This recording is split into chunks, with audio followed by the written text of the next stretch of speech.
The Chris Abraham Show.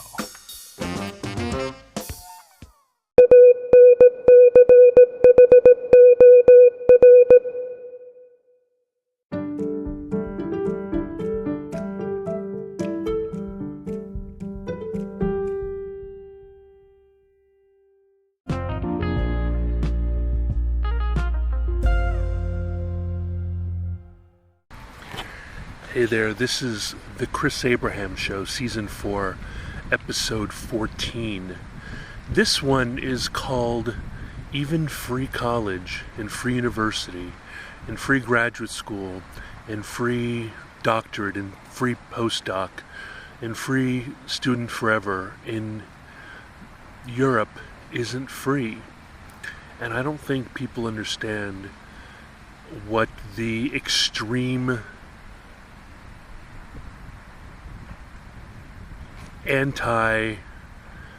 equity, anti-freedom, anti-equality, morality of Europe. I don't think people see that well enough. They see intellectuals. They see people who immigrate here from Europe. They see the creme de la creme on television, and they say, my university, my entire college experience and high school experience with some of the best quality education in the entire world was free, paid for by the state. But what they don't see is they don't see how hard it is or how easy it is to not be tracked to the free university that you so desperately want to do, and how our extremely expensive point of sale university system is so much more equitable, except it costs $80,000 a year. So $50,000 to $80,000 a year. Same thing with private academies, etc., etc., etc. You can always get the best education, even if you're a C student, if you can pay full price and don't necessarily need to go to Harvard or Yale or Princeton. In America, that's in many ways why people from Japan and people from China and people from Europe come here for their undergraduate education. It's because they were fenced out, because they didn't make the meritocracy, they didn't make the mark of the meritocracy at 4th grade or 3rd grade or 2nd grade or 1st grade or 8th grade or 10th grade or whatnot. Even my favorite little university system in Rue Britannia in Great Britain, there's an extreme amount of meritocracy restrictions from, and I'm going to show my age here because I don't think it's O-levels and A-levels anymore, but even in well, let's talk about that after the break.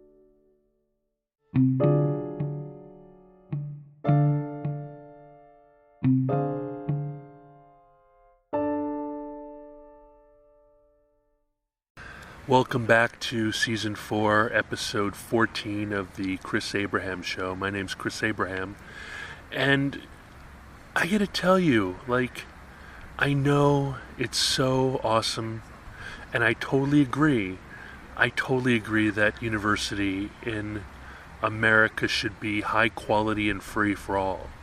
It should not discourage a 5 or 6 year graduate time frame. It should not gut you and create a huge amount of debt on your behalf. And I also encourage that the free university system should be extremely blind as to what you want to study, because I believe that a degree in Greek, in ancient Greek studies, or classical Latin or whatnot, should be as accessible and as respected as should a degree in engineering or a degree in accountancy or business. But let me give you the rub. All right. So, I hate to admit it, but European, in the same way that the barrier to entry in America to education is the price tag, and that is the way they desperately want to keep people out, except for those people who have enough heart or desire to get a degree in literature or whatever. Like, you have to either know, in America, you either have to know that you can over-earn, or you can have multi-generational wealth, in which case you can pay the full price, or you have enough heart to incur the debt and to know that you still have the desire in your heart to passionately follow the degree in science or literature or philosophy or poetry or history or art history or all these other degrees that my conservative friends think are garbage. Creative writing, etc. You have to have the heart to enter into this knowing that you will be saddled for debt, and you will be saddled with debt forever. I think that it's the similar thing to, I don't know if it's popular anymore, but it has to do with the same exact thing that the internship programs are all about. Let's say internship on the Hill. This is like a trope, it's so well known, which is you either have to be so rich or so passionate that you're willing to work for nothing for any number of years in order to build your foundation for your career in politics. If you don't have the heart to live in a house with 12 other people and get your only calories from happy hours and Capitol Hill events, free events, where you can get, hors d'oeuvres and other types of food that you can stuff your pockets with, or if you are the scion of wealth, or even if you have parents who make $300,000 or $400,000 a year, can spot you for a number of years until you've made your footing and filled your Rolodex contactless, then you are banished, and it's a choice. You can either have the heart to incur that debt, or you have to have the funding to not have to incur any debt, but to, if you're wealthy, you are a value add to the person who hires you. If you can help them through your contacts, if you can help your boss by being a scion of privilege, wealth, and success, or if you can basically be subsidized by your rich family by, charging only $23,000 a year instead of $83,000 a year. If you can negotiate with your boss starting out with a low salary but a high position title, then it's win-win-win. But if you have nothing to negotiate with, if you're not willing to do work for free or for cheap in order to get your career going, then you've got to find something else to happen. You need to do something else. Most of the time, the expense of doing an internship, a free internship, a low-paying internship, an internship into an expensive city, is the best way of separating chaff from wheat. If someone's willing to go ahead and live in a house filled with other impoverished but passionate people, then for a fact that they're pre-selected, they're preordained. They either have the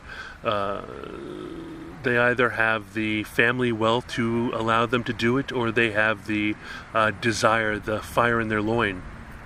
This is similar, but completely different from the system that there is in Europe. And in Europe, let's use Germany for example.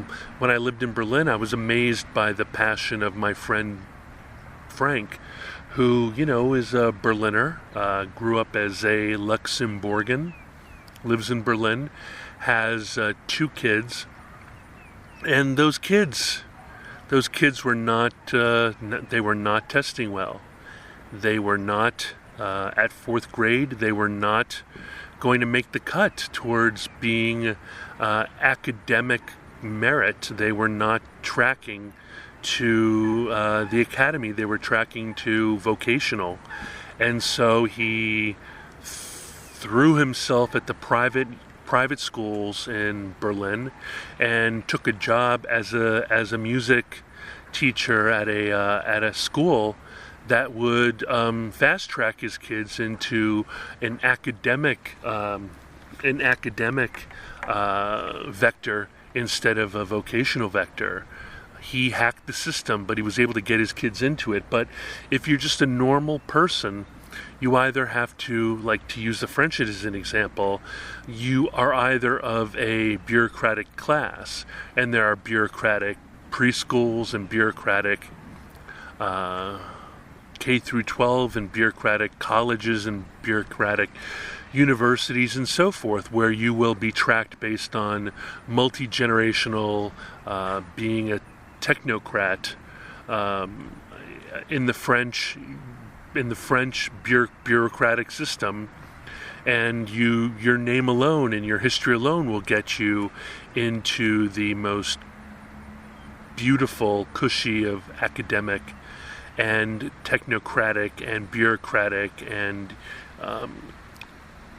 government positions. Otherwise, every system is going to pluck people with 130 plus IQ and make sure that they find their way to academia. I mean, I have an IQ in the 130s, and I didn't get a sweet ride. I wasn't a national merit scholar, but I got plenty of grants and I got plenty of scholarships in order to take the edge off. And I also must say that my pop was a wealthy enough man that he made sure that I could go wherever I wanted. So even though I incurred some debt, I didn't incur nearly as much debt as a $20,000 at the time GW degree, $20,000 a year degree should have caught me. So with that revealed, I didn't do a lot of suffering, but my buddy Mark, who's got who is a national merit scholar, was plucked by GW and got a full ride, and incurred no debt, and in fact had his entire community. Not only was he, but his entire community underwrote his degree at GW, and in fact reward him enough that he had spending money, he had pocket money, in addition to having his academic work paid for. And let's say you are, Mark is approaching a genius IQ, but imagine that you are valedictorian and that you are quite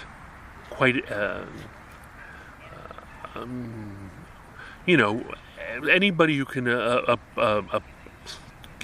can be tapped for a Rhodes Scholarship or a Genius Grant, is going to be plucked out and will never incur any debt. In fact, the Genius Grant, I believe, gives you $100,000, $250,000, I don't know. And so, the only reason you are incurring a lot of debt to get your degree in theater is because you are not worthy of going to American University for free. If you have incurred hundreds of thousands of dollars in debt, it's because you are trying to pass as a gifted person. You probably have B's and C's. You probably do not have 1600 SAT. You probably are above average in your LSAT, above average in your GMAT, above average in your SAT, and you, through force of will and through incurring debt, you achieved a level of accomplishment and incurred the debt, but you got your master's degree, you've got your PhD, you've got your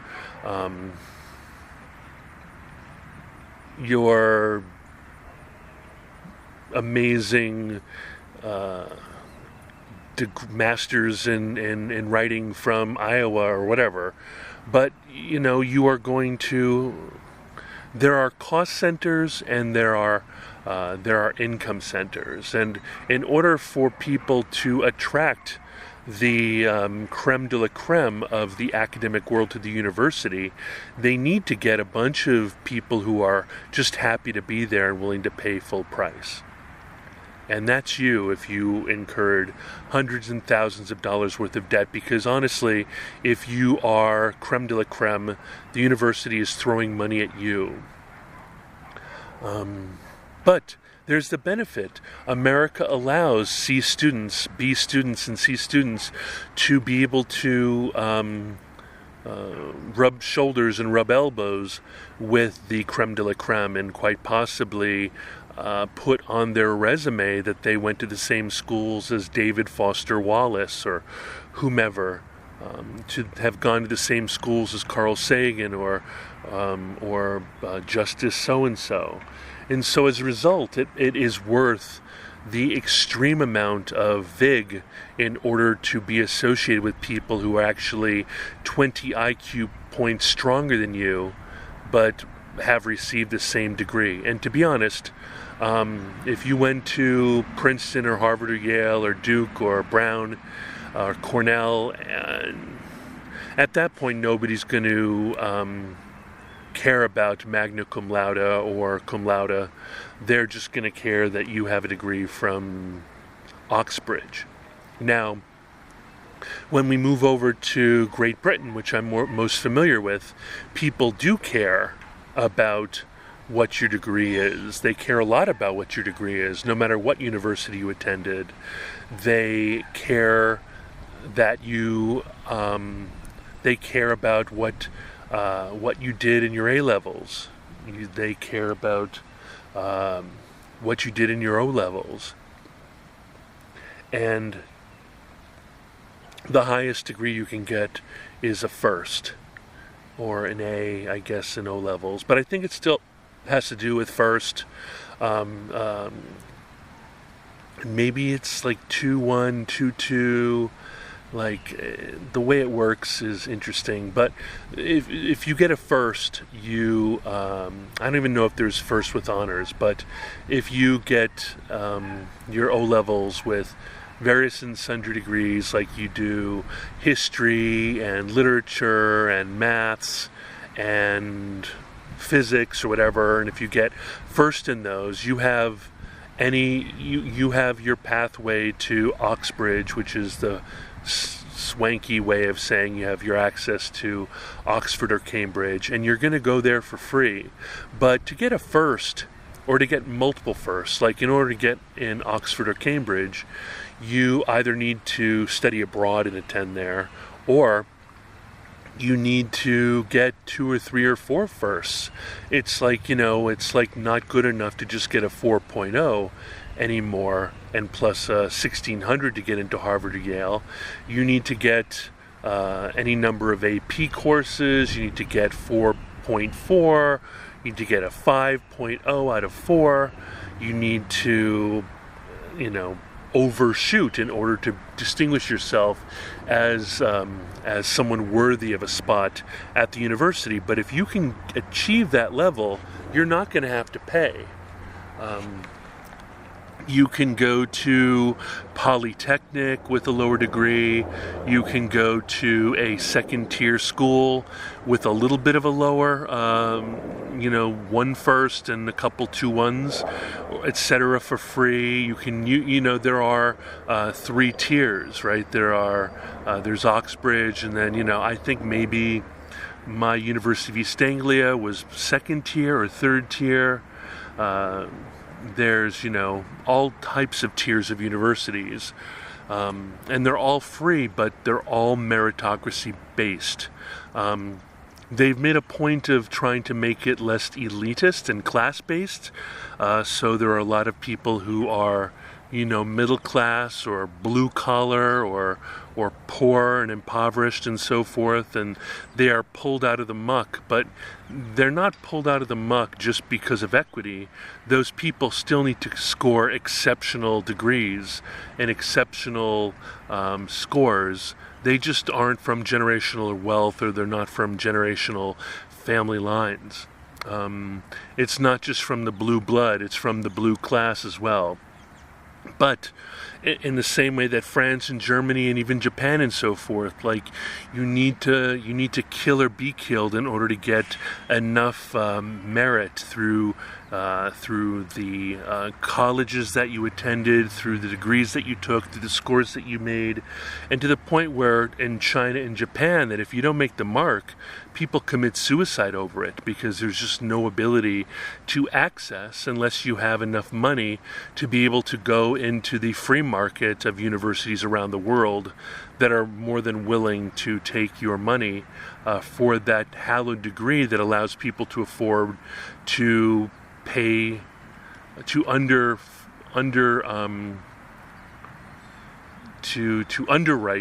the degrees of people who live there. For example, when I lived in University of East Anglia, I was a study abroad student. When I tried to get into the university on merit because I fell in love with the girl, they were like, sorry, not going to happen. So they allowed me sluttily into their alma mater system, because my full price American study abroad program and the 1,000 Chinese students were paying full price, and that was aiding into the eroding tax base that would allow people who were British nationals to achieve the level of achieving a free university degree on the shoulders of rich Americans and rich international students who would never be underwritten. They would exclusively be full price participants, and we, in the same way that you people who get hundreds of thousands of dollars worth of debt, your debt funds the experience of genius and academically blessed students who go to those universities you paid extreme amounts of money for free. You underwrite their undergrad, you underwrite their summers, you underwrite their years abroad, you underwrite their graduate programs, you underwrite their PhD programs, you underwrite their postdocs, and you underwrite a lot of their ability to become the next generation in academia. So it's exactly the same program. You would be amazed, for people who have 140, 150, 160 IQ, if that's even possible, you'd be surprised that how red carpeted is the life of an academically gifted, talented student in America today. They are invited to university in Berlin and in Great Britain. They are invited on Rhodes scholarships. They're invited to academic programs in Australia and in Austria and Switzerland and New Zealand. Once you can show that you are in fact extremely talented and gifted, there is a race to bring you on board. If nothing else, here's a quick story about how I became a Phi Kappa Psi DC Alpha brother at GW. Like, I don't consider myself a extremely academically gifted person. Like I said, my IQ is in the 130s, strong 130s. But you know, I have aphantasia and SDAM, and I have ADHD, and like I never really cottoned to doing math in my head. Like, if you give me a math problems, I'm all fingers and toes. Like, I'm nobody. But I did pretty well in college, and I was an athlete in the crew team, and so I was extremely prestigious when it came to the fraternity, which was, you know, not a full fraternity, but was trying to become a national fraternity. We were, what's the term for it? I don't remember. But they realized that I was such a valuable asset in terms of GPA and being, you know, doing things outside of just being a frat boy, that my fraternity very literally did not impede on my studies or upon my athleticism. They totally worked around my 5:30 in the morning wake-ups and my study and all those other things, because they knew that I was a diamond in their crown, and they couldn't mess that up. I raised the average SAT score of the fraternity, and I raised the average GPA of the fraternity, and these are the kind of things. Universities will throw money at someone who increases their prestige, who, you know, when you go to U.S. News and World Report about colleges, they show what the average SAT score is. And so if we consider DC Alpha Phi Kappa Psi to be a microcosm of a university, I was bragging rights for the fraternity, and they didn't want to mess with that. They didn't wake me up at the middle of the night to do middle of the night. There was no hazing.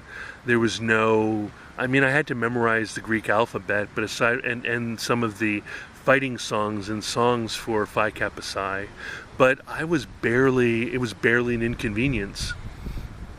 And I enjoyed it, but they needed me in order to buoy up, in order to lift all boats. And if you are that kind of trade, to use, you know, sports terms, right? There are those GOATs, there are those greatest of all times. There are those people that you need to have on your team, your Brady's, etc., in order to allow the team to be considered great, in order to draw people to see your team. You know, you can play Moneyball all you want. You can have all the best students in the school, but if you don't have a few high performers, you're not a prestigious university. You're not a prestigious sports team. You're not a prestigious fraternity. You are just above average. You are just average. And so people fight over those people, whether it be the meritocracy world of the university system that is considered free but really limits people based on their academic prowess, or whether it's the US system where university is free unless you're stupid. If you're stupid, you have to pay full price. If you're foreign, you have to pay full price. That's it. That's my rant for today.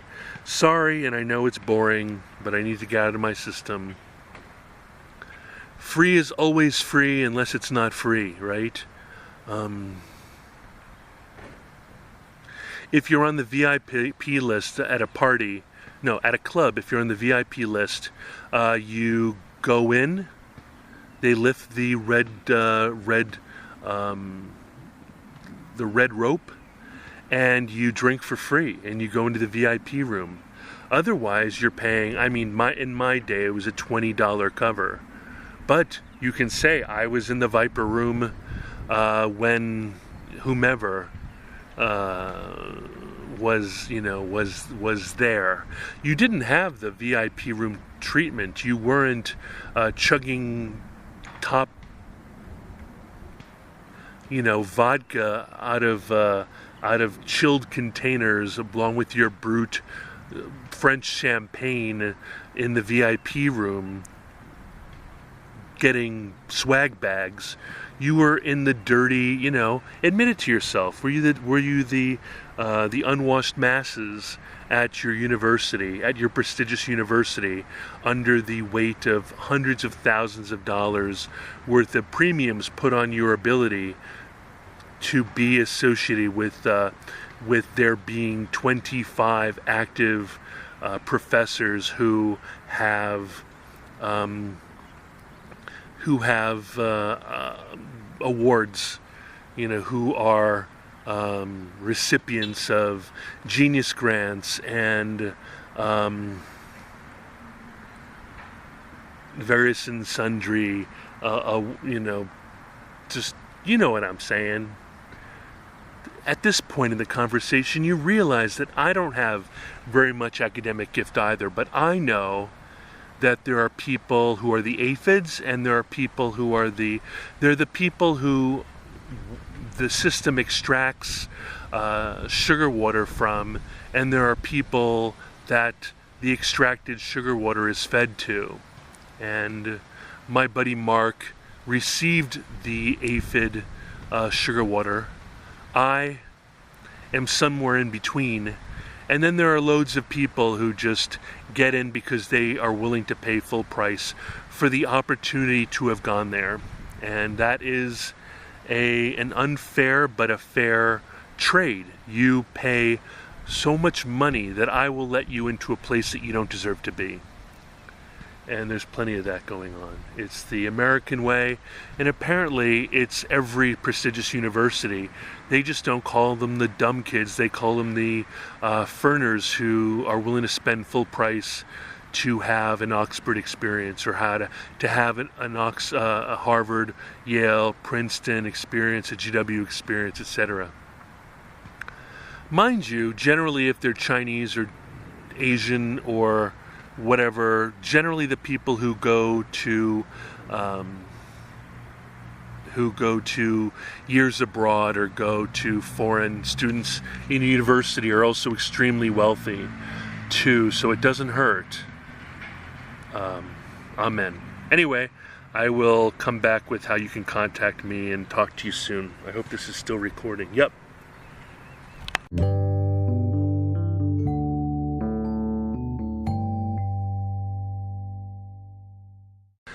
Welcome back, welcome back, welcome back. This is Chris Abraham. This is the Chris Abraham Show, formerly Chris Cast, Season 4, Episode 14. And this is how you contact me. I'm chris@abraham.su. I am chrisabraham.com. I am twitter.com/chrisabraham. I am Instagram.com/chrisabraham. I am anchor.fm/chrisabraham. I am Facebook.com/chrisabraham. I'm yourmama.com/chrisabraham. You can reach me at +1 202 352 5051. And you can call me or text me, although it's pretty rare you'll get me, because I don't answer calls that I don't have scheduled or don't know.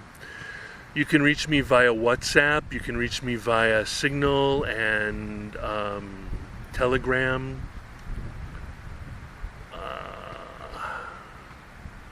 And I think that's it. Please follow, subscribe, rate, click the bell. I'm at youtube.com/chrisabraham. I upload all my shows to there too. And merci bien, merci beaucoup, muchas gracias, prego, gracias. And auf Wiedersehen, arrivederci, à tout à l'heure, à demain, hasta mañana, hasta luego, mahalo, aloha, and I love you. Bye-bye.